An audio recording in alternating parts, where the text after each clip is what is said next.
My marriage fell apart in 3 months because I prioritized my mom's stage 4 cancer over my husband's emotional needs. He called me delusional. My consort, Michael, locked his gaze upon mine just last night as I was putting dinner plates into the automated dishwashing machine after ensuring our offspring had consumed their evening meal. He abruptly stated, "I am weary of feeling like an uninvited lodger in my own residence. If your affection for me were genuine, you would cease prioritizing the needs of everyone else above my own." I immediately paused, a plate held midair in my grasp, and merely returned his stare because I was utterly bewildered by such a ridiculous proclamation directed at his spouse, who has been expending every ounce of her energy over the past 90 days, looking after the entire family, including him. My mother, Anne, is battling terminal stage 4 malignancy. Stage 4. She is 67 years old, and medical practitioners had estimated she had perhaps half a year remaining, starting back in October, and she had expressed a fervent desire not to perish within the confines of an institutional facility. Consequently, I arranged for her to reside with us. This is our dwelling, the house Michael and I collectively acquired a half-decade ago, where we are nurturing our 2 young progeny, Ava, who is 8, and Carlos, 6 years of age. For the span of 3 months, I have been shouldering every responsibility. I rise at the ungodly hour of 5 a.m. to aid my mother with her initial morning rituals before the children awaken. I prepare Ava and Carlos for their academic endeavors. I cook the morning repast for every individual. I transport my mother to her medical appointments twice each week. I meticulously administer her diverse pharmaceutical regime, a task equivalent to a full-time occupation itself due to the sheer volume of drugs and the necessity for precise timing. I collect the children from school, prepare the evening meal, assist with scholastic assignments, ensure my mother is settled comfortably for the night, manage the laundering and domestic cleaning, procure the household provisions, and handle all these duties while concurrently engaging in part-time remote employment as a professional medical transcriptionist. In contrast, Michael maintains a conventional 9-to-5 position as a chartered accountant, returns home, and conducts himself as though his mere presence under the same roof is a personal beneficence to me. So, when he vocalized that deeply cutting remark to me, I inquired precisely what he meant by characterizing his existence as that of a lodger, because from my vantage point, he was residing like a monarch, served by a wife who literally executes every conceivable task. He retorted, "That precisely is the crux of the issue. I perform every service for all people save myself." I deliberately set the plate down and requested that he clearly articulate what exactly he requires from me that he is currently not receiving. He began an extended monologue concerning how we have not enjoyed a single night outing in a succession of months, and when we do manage a dialogue, it invariably devolves into my lamenting my state of being overwhelmed. I explained to him that I am completely overwhelmed because that is the simple truth. I am providing constant care for a woman who is nearing the end of her life, who is also my biological mother, while simultaneously raising our children and maintaining the efficient operation of our domestic sphere. He claimed he comprehends the difficulty, yet asserted he never agreed to have his mother-in-law living with us indefinitely. I gently reminded him that her residency here is not perpetual. She is here to perish, and only 3 months have elapsed since her arrival. He countered, 3 months feels like 3 entire years when your spouse barely affords you a glance anymore. I permitted a soundless, mirthless chuckle. It was one of those strange sounds that erupts when one is so utterly drained and exasperated that no other form of reaction seems plausible. I posed a direct question. Was he genuinely experiencing jealousy towards my terminally ill mother and our young, dependent children? He denied feeling jealous. He claimed only to be isolated within his own marital bond. Michael attempted to grasp my hands, but I retracted mine instantly because I was immersed up to my elbows in the soapy water, and moreover, because I was intensely incensed. He declared, "We are obliged to have a serious discussion about this predicament." And I agreed, "Very well, let us engage in a dialogue." He then suggested, "Perhaps we ought to explore the option of transferring your mother to a long-term care facility or specialized hospice services, as this current arrangement is detrimental to the longevity of our marriage." I informed him, "My mother is fortunate to have maybe 3 or 4 remaining months. And she had explicitly requested to pass away at home, encircled by her kindred, not in some cold, unfeeling institution." He apologized regarding my mother's illness but insisted that our marriage must take precedence. I questioned what specific marriage he was referring to, because from my perspective, I was the sole individual actively participating in its maintenance. He became defensive and declared that he works an arduous full-time schedule and is responsible for the majority of the household's financial obligations. I reminded him that I too am employed and execute every other domestic responsibility. He asserted that his professional commitments are demanding and when he returns home, he requires his spouse, not a highly stressed-out caretaker who barely recognizes his presence. That was the moment I truly lost all composure. I stated that the reason I barely acknowledge him is that I am utterly depleted from striving to keep 3 people alive and 2 children functional, while he is ensconced on the sofa, watching sporting events and complaining that I am not providing him sufficient attention. He stated that this assessment was unjust and that I was intentionally making him appear like a malicious antagonist when his only objective was to preserve our union. I inquired precisely how the abandonment of my dying mother would serve to salvage our marriage. He maintained it was not abandonment, but rather the establishment of necessary parameters. I informed him that the established boundary is that my mother will remain here until her eventual passing. And if he finds this intolerable, he is at liberty to depart. He stared at me as if I had physically struck him. He said, "So this is truly our situation. I am simply expected to either accept it or vacate the premises." I replied, "Yes, that is precisely our current state, because my mother is in her final days, and I will not squander whatever time she is remaining contending with my husband over her right to be in this home." Michael swiftly exited the kitchen and I heard him ascend the staircase. 15 minutes later he reappeared carrying a cushion and some insulating blankets, and announced that he would be occupying the guest bedroom until such time as I regained my senses. I told him, "Very well, you may sleep wherever you wish. I have matters of significantly greater urgency to preoccupy me." That exchange occurred on Tuesday. It is now Sunday and he is still sequestered in the auxiliary sleeping area, but the situation has deteriorated considerably. On Wednesday morning I woke early to attend to my mother, and Michael had already vanished. He typically departs for his workplace around 7:30, but it was 6 a.m. and his vehicle was absent from the paved driveway. He did not dispatch a single text message indicating his destination. He did not telephone, he simply disappeared without a trace. He returned home that evening around 9 o'clock, which is uncharacteristically late for him. I was in the main parlor with my mother, viewing a television program after settling the children in their beds, and he strode directly past us without offering a single word of greeting. He proceeded immediately upstairs to the guest room and closed the door firmly. On Thursday I attempted to initiate a discussion with him, asking if we could sit down and rationally address this impasse like mature individuals. He asserted, "There is nothing whatsoever to discuss until you are prepared to admit your fault." I asked what specific transgression I was accountable for, and he reiterated, "Placing everyone else's needs before mine." I informed him, "That is an inaccurate portrayal of the reality. I am simply attempting to keep my nuclear family intact during an impossibly demanding period." He countered, "If you were truly committed to preserving the family unit, you would prioritize our spousal relationship." I inquired how this could be achieved, and he responded, "By securing alternative, outside assistance for your mother's care so that we can revert to our previous routine." I stated, "This is the routine now for whatever limited time my mother has left, and he absolutely must come to terms with that fact." Michael gave a short, derisive laugh. He actually laughed at me, stating, "I am clearly suffering from delusions if I believe this arrangement is viable. You appear completely worn out constantly, you are irritable with the children, and you are allowing our matrimonial bond to dissolve." I explained that I appear utterly exhausted because I am, in fact, exhausted, and perhaps if he would contribute more constructively instead of sulking privately, I would retain some vestige of energy. He claimed he does contribute. He cited taking Carlos to a singular soccer training session the previous weekend. I gave him an incredulous stare because he had escorted our son to one solitary activity and believed that action qualified as help, while I was attending to virtually every other detail 24 hours a day, 7 days a week. I asked if he was being earnest. He insisted he was completely serious and was tired of being made to feel culpable for having personal requirements. I asked for the specifics of these requirements. He listed emotional necessities, physical intimacies, and the fundamental necessity to feel that he is significant to his wife. I told him he is indeed important, but presently my paramount concern must be my mother, as she is dying, and our offspring, as they are minors. He challenged, "And what about me?"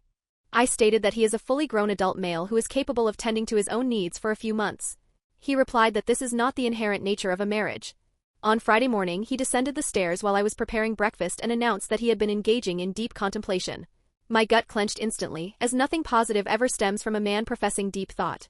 He stated that he still loves me, but he cannot continue to live under these prevailing conditions, and I must make a definitive choice. A choice? I inquired what specific decision I was required to make, and he stated, "Choose him or choose the arrangement with my mother." I literally dropped the flat cooking utensil I was holding.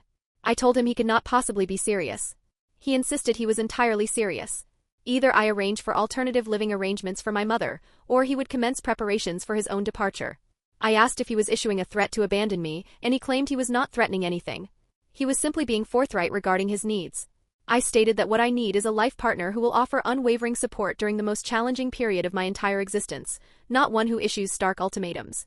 He argued that he has been supportive for 3 months, and what has this achieved for him? Sleeping in a separate chamber and feeling like a stranger in his family residence. I countered that he is occupying the guest room because he elected to relocate there. He claimed he moved because sharing a bed with someone who barely tolerates him was too profoundly depressing. I denied merely tolerating him. I explained I am simply drained from the sheer scale of my responsibilities. He seized on this, stating that was precisely his point. I am so overwhelmingly dedicated to everyone else that there is nothing remaining to invest in him. I asked him what specific action he desired from me at that precise moment. He stated that he wanted his wife reinstated. The woman who used to laugh at his witticisms and genuinely appeared delighted to see him and made him feel desired. I told him that woman still exists. She is merely buried beneath 90 days of severe sleep deprivation, relentless caregiving duties, and overwhelming anxiety. He said, then perhaps the time has come to release some of that burden. I asked how, and he repeated, secure alternative care for your mother. I looked at him, standing there in our kitchen, dressed in his professional attire, ready to leave for his quiet, orderly office, while I was preparing to face another day of meticulous medication management, medical appointments, 2 young children, and somehow ensuring the house did not structurally collapse. And I said, absolutely not. My mother remains here. He asserted, you are making a profound error, and you will live to regret choosing this over our marital bond. I informed him, I am not prioritizing anything over our marriage. I am refusing to forsake my dying mother, and if he cannot comprehend that, then our difficulties are far more substantial than his current sleeping arrangements. He departed for his job without a word of farewell. Friday evening, Michael came back home and immediately retreated to the auxiliary room once more. Saturday morning, I arose and found him already dressed and in the process of leaving. I asked his destination and he simply stated, out. Just out. He remained absent for the entire day. He did not respond to my incoming calls or text messages. He finally returned at 11 o'clock at night, and I was still awake, unable to find rest due to the anxiety of his unknown whereabouts. I asked where he had been for 15 consecutive hours, and he claimed to have been with associates. I asked which particular associates, and he questioned, does it truly matter? I stated, yes, it absolutely matters. I am your wife, and you vanished for an entire day. He argued that I have been disappearing into the abyss of caregiving for the past 3 months, so we are now even. I told him that the 2 situations were not even remotely comparable, and he knew it. He asserted that from his subjective viewpoint they were. He felt I had mentally checked out of our marriage since my mother moved in. I asked if he was now checking out as well, and he replied that perhaps he was, because what was the objective of remaining physically present if I was not truly available? On Sunday morning I awoke and found Michael methodically packing a travel bag. Not a small overnight bag, but his large-capacity luggage. I inquired as to his actions, and he said he was going to stay temporarily with his sibling Vincent. I asked the intended duration and he replied, until you determine what you truly desire. I told him I know precisely what I desire. I want my mother to experience comfort in her concluding months, and I want my husband to be a supportive figure throughout this ordeal. He said, that is the fundamental issue. Your mother and your desires, and absolutely no consideration for his own. I asked, what is it that you want, Michael? He looked at me and said, I want you to select me right now. Choose me over this current living predicament. I told him, it is not a predicament. It is my mother. He said, then I suppose I have received my clear answer. He seized his luggage and walked towards the lower level. I pursued him downstairs and he entered the children's bedrooms, waking Ava and Carlos to bid them farewell. They were bewildered, asking where their father was going, and he told them he was staying at Uncle Vincent's dwelling for a brief interval, but would see them again very shortly. Ava inquired if her mother and father were engaged in a disagreement. And he lied, saying, no, sweetie. Sometimes adults merely require personal space. He left. He simply exited the door with his suitcase and drove away at 8 in the morning on a Sunday, leaving me standing there with 2 disoriented children and my mother, who had overheard the entire commotion from her chamber and was asking if everything was satisfactory. I inspected his social media profile this morning, and he had modified his relationship status to single. Single. We are not legally separated. We have not engaged in any dialogue concerning a formal dissolution of the marriage, yet he proceeded to declare his status as single, as if our union was completely terminated. My sibling, Chelsea, telephoned me in tears because she had seen the update. My companion, Isla, sent a text message asking for an explanation. His mother, Cynthia, called, questioning why her son was relaying the notion that I had chosen my family over him. I have been bombarded with messages from approximately 10 different people asking if we are undergoing a separation. And Michael, he is not answering my calls. He is not responding to my texts. I left him a voice message stating, we are obligated to discuss this matter properly. And he sent a solitary text message in return that read, you made your decision and I have made mine. I am sitting here on Sunday night after administering my mother's evening medications, tucking the children into bed, completing the washing of the dinnerware, and folding the clean garments. And I simply want to scream at the top of my lungs. My mother is dying. My children are bewildered and frightened. My spouse has abruptly departed and is making me appear to be the wicked person who placed her family before her vows. His friend Kelvin posted a comment on Michael's updated status saying, welcome back to freedom, brother. And Michael registered his approval with a like. His professional colleague Raymond posted something to the effect of, occasionally you are obligated to put your own welfare first. And Michael commented, thank you, friend. I needed to be reminded of that. He is behaving as if he is some tragic figure who successfully fled a dreadful circumstance, when the only dreadful circumstance is my relentless devotion to caring for my mother while struggling to keep our family functioning. Chelsea came over tonight and sat with me while I wept inconsolably into my coffee cup. She stated that Michael is being unbelievably self-centered and cruel. That any honorable husband would be completely supporting me right now, not absconding because he is not receiving enough attention. My mother heard my distress and inquired if this was somehow her fault. And I was compelled to lie and claim, no, everything is perfectly fine. But nothing is fine. My husband presented me with an ultimatum between himself and my dying mother. And when I failed to select him, he abandoned us, packed his possessions, unilaterally altered his relationship status, and is now circulating a narrative that I am obsessed with being a martyr who prioritizes everyone but her spouse. I am at a complete loss as to what course of action to take. I absolutely cannot place my mother in an institution. She has a matter of weeks or possibly a couple of months remaining, and she is petrified of dying in solitude. But I also cannot simply forfeit my marriage because I refuse to forsake her. Michael will not even engage in conversation with me to resolve this issue. He is simply gone. Update, Monday morning. I was positioned in the preparation area, crafting Ava's midday meal for school and attempting to persuade Carlos to consume his breakfast rather than amusing himself with his dry cereal, when I detected the sound of a vehicle entering the driveway. I glanced through the window and recognized Michael's automobile. I was completely unprepared to encounter him. I had not secured more than 3 hours of rest. And I was certainly not ready for whatever statement he was about to make. He entered the house utilizing his personal key, and the children instantly raced toward him, shouting, "Daddy, Daddy!" He embraced them, and I simply stood there with a partially constructed sandwich, observing this man who had abandoned us 2 days earlier acting as though nothing extraordinary had transpired. He directed the children to complete their preparation for school, and they hurried upstairs, leaving us alone in the kitchen space. I asked what the purpose of his presence was, and he said he needed to speak with me prior to commencing his workday. I reminded him that he had 2 full days to speak, and instead he had publicly changed his relationship status and willfully disregarded all my calls.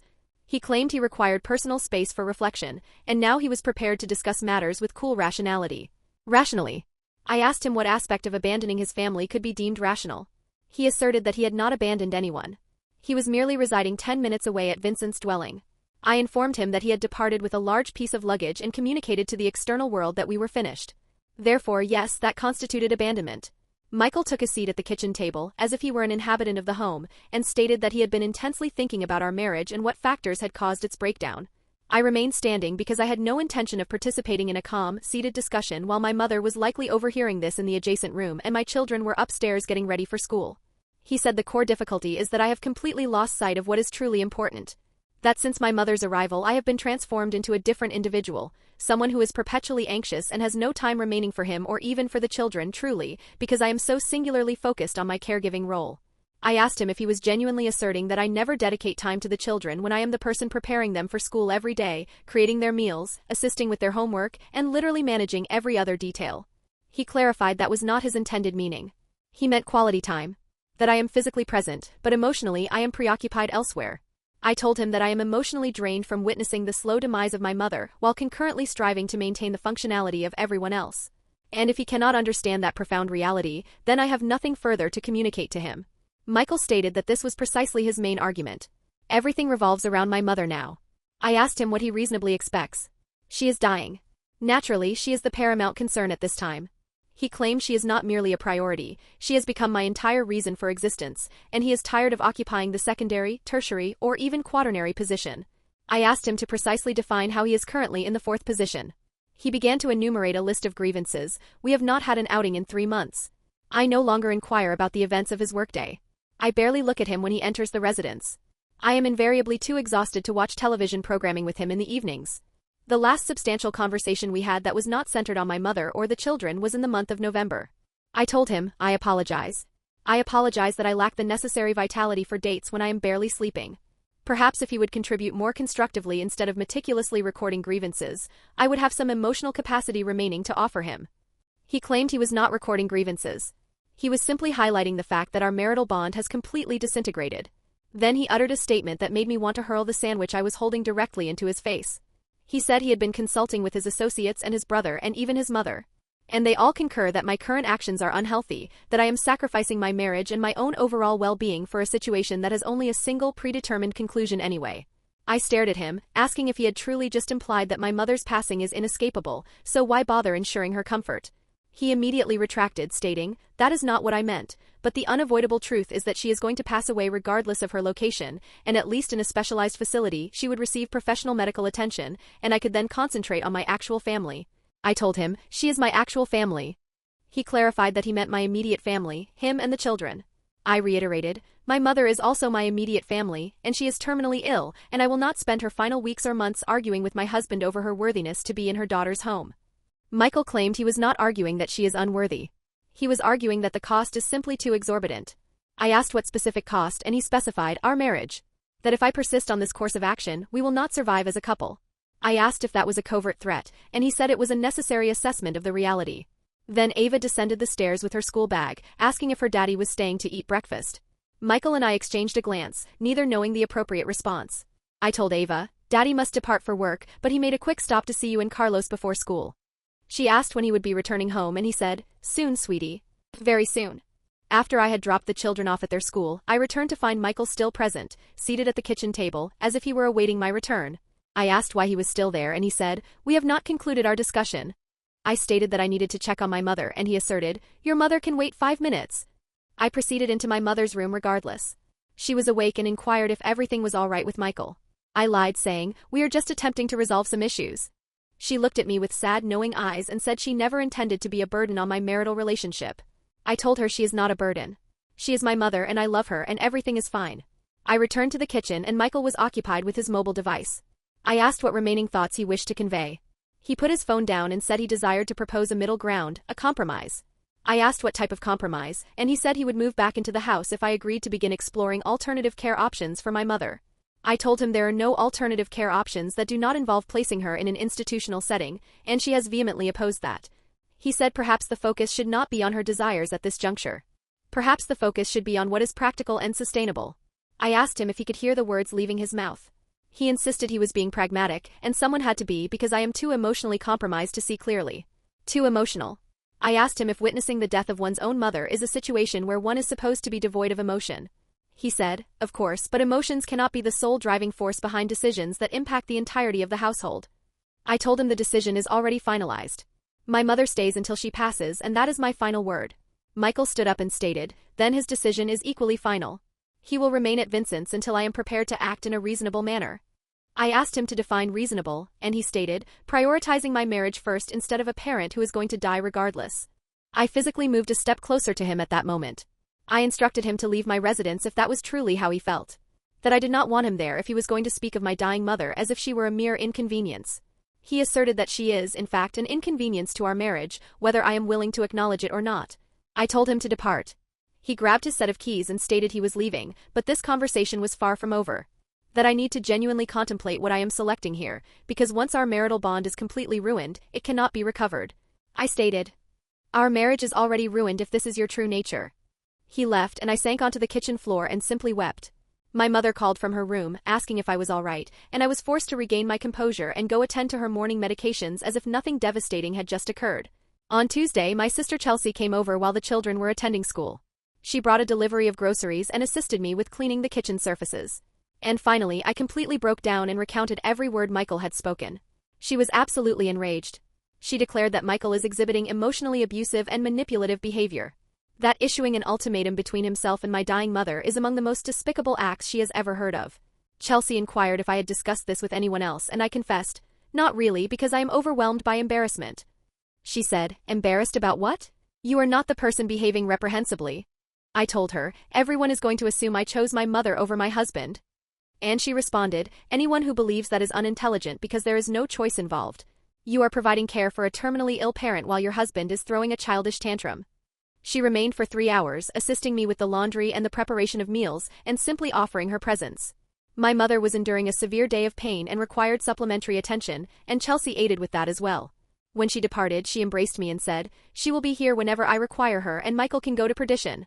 Wednesday morning, Cynthia telephoned me. Michael's mother. I nearly declined to answer, but I reasoned I would inevitably have to communicate with her eventually. She began by saying, I understand you and Michael are undergoing a period of intense difficulty, and I want to understand your perspective. I told her my perspective is that I am providing care for my dying mother, and Michael cannot tolerate not being the focal point of attention for a few short months. Cynthia became silent momentarily and then stated that she knows my predicament is hard, but marriage is a sacred institution and necessitates compromise from both parties. I asked her what precisely I am currently withholding in terms of sacrifice, because from my viewpoint, I have sacrificed my sleep, my tranquility, and apparently my marriage to attend to my mother. She specified that she meant sacrificing pride and being willing to negotiate a solution. I asked what specific compromise she was suggesting, and she suggested perhaps researching professional in-home care or part-time facility care for my mother so I could dedicate more focus to my family. I told her my mother is my family. Cynthia said she comprehends, but Michael is my husband, and that relationship is obligated to be the foremost priority. I asked her directly if she was suggesting I should commit my mother to a facility against her explicit wishes so that Michael would feel more significant. Cynthia claimed she was not precisely saying that, but sometimes we are compelled to make agonizing decisions for the betterment of our marriage. I told her the agonizing decision I am currently making is witnessing my husband walk away because he is incapable of offering support during the most arduous time of my life. She attempted to claim Michael is being supportive. He is simply experiencing personal distress and needs me to meet him halfway. I said halfway would necessitate him assisting more, not delivering ultimatums. She asserted that Michael works exceptionally hard and deserves to return home to a spouse who makes him feel appreciated. I stated that I deserve a husband who supports me through my mother's death, but evidently that is an excessive demand. Cynthia's tone became resolute, and she stated, "You are being extremely headstrong, and if you are not cautious, you are going to forfeit your husband over this issue." I told her, if my husband departs because I refuse to abandon my dying mother, then I do not want him in the first place. She said, "You will regret uttering that statement." And I said, "Perhaps, but I will not regret being present for my mother when she most critically required me." We terminated the call and I was trembling. Michael's own mother is aligning herself with his position, as if I am the malefactor here. Thursday afternoon, I had to escort my mother to a specialized oncology appointment. Her physician indicated that her condition is advancing more rapidly than anticipated, and we are now likely facing weeks, not months. Weeks. I sat there in that sterile office, with my mother firmly gripping my hand while the doctor discussed pain mitigation and final life planning. And all I could think was, Michael desires me to consign her to an institution for just a few weeks. I arrived home and my friend Isla was there, having waited for me because Chelsea had texted her that I needed encouragement. She brought a prepared evening meal for myself and the children and insisted on remaining to assist with the evening routine. While my mother was resting and the children were occupied with their schoolwork, Isla asked me what my intentions were regarding Michael. I told her I honestly do not know. That a segment of my being wants to fight to salvage my marriage, but another part is so profoundly enraged at him for turning this entire ordeal into a matter of his own self-importance. Isla said any marriage worthy of investment would not necessitate me abandoning my terminally ill mother. That Michael is clearly revealing his genuine character, and I should accept the evidence. Friday evening, Michael sent me a text message asking if we could convene somewhere public to talk. I said the children have school and I cannot leave my mother unsupervised for an extended period, so he would have to come to the house. He replied that he did not wish to talk at the house, too many unpleasant associations already. I responded that in that case we would not be talking. He immediately initiated a phone call, stating I was intentionally being obstructive, and he was genuinely attempting to find a resolution. I asked him what working it out meant to him, and he said it meant me consenting to arrange for alternative care for my mother. I told him that was not going to occur, and we were simply going around in endless circles. He asked, "Then what is the point of making an effort?" I asked him if he genuinely wanted to try, or if he merely wanted me to capitulate to his demands. He said he wanted me to be realistic about what is viable.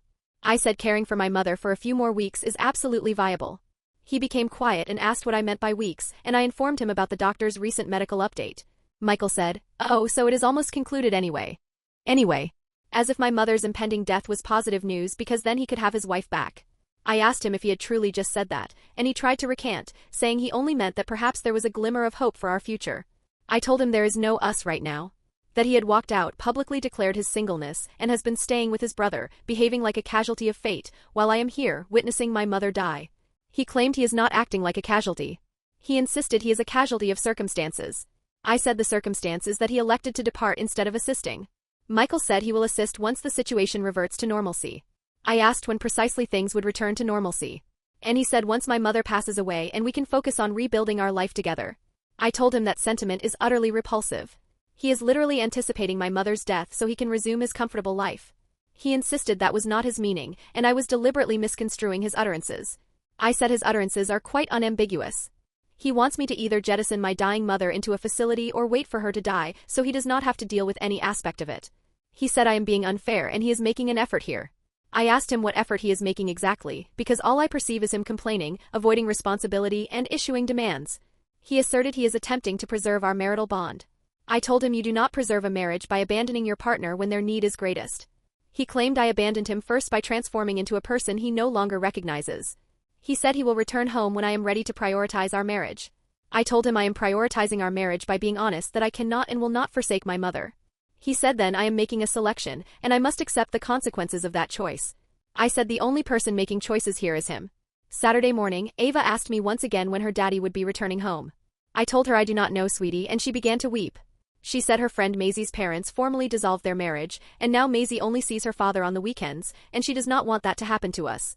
Carlos overheard and started crying as well. I sat on the floor with both my crying children and attempted to explain that occasionally, adults need a measure of distance, but it does not signify they no longer love one another or their offspring. Ava asked if it was due to Grandma, and I said, no, darling. It has absolutely no connection to Grandma, but she is 8 and she is not unintelligent. She comprehends that Grandma's illness has fundamentally altered everything. My mother heard the children's distress and called out from her room. I managed to calm the children and settle them with a televised film, and then I went to check on my mother. She was weeping too. She said she is destroying my life and my marriage, and perhaps she should simply consent to enter a hospice program. I sat on her bed and held her hand, telling her that under no circumstances would that happen. She is staying precisely where she belongs. She said she does not want to be the catalyst for me losing my husband. I told her Michael is the reason I am losing my husband, through his selfishness and lack of support. She said, but if I were not here, none of this turmoil would be happening. I said, if Michael were a decent husband, he would be helping me provide care for her, not running away from his obligations. Sunday morning I was occupied with folding laundry and my phone rang. Vincent, Michael's brother. I answered, and he said he needed to speak to me regarding Michael. I said, very well. And he said Michael has been residing with him for over a week now, and he is a wreck, emotionally shattered. That he is suffering from poor sleep quality and is manifestly depressed and continually talking about the collapse of his marriage. I asked Vincent why he was directing this information to me, and he said because someone must rectify this adverse situation before it becomes irreversible. I told him I am not the individual who needs to rectify anything. Michael consciously walked out. Vincent said Michael walked out because he felt I had effectively pushed him away. That from his point of view I had essentially chosen my mother over him. I let out a genuine laugh. I asked Vincent if he would place his dying mother in an institutional setting so his wife would not feel overlooked. He said that was not the crucial point. And I said that is precisely the crucial point. Vincent said, relationships necessitate concessions and occasionally you must make painful decisions. I told him I have already made my choice, and it is to be present for my mother in her last weeks. He said, and what transpires afterwards? What becomes of your marriage then? I said, I do not know.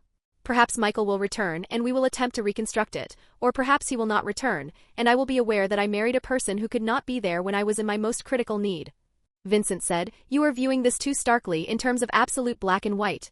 I said, it feels quite absolute when your spouse presents you with a rigid ultimatum between himself and your dying mother. He said, Michael did not intend for it to be perceived as an ultimatum. He merely wanted me to comprehend the severity of the circumstances. I told him then Michael should have utilized words to articulate his feelings instead of packing a large suitcase and altering his social media profile. The conversation concluded.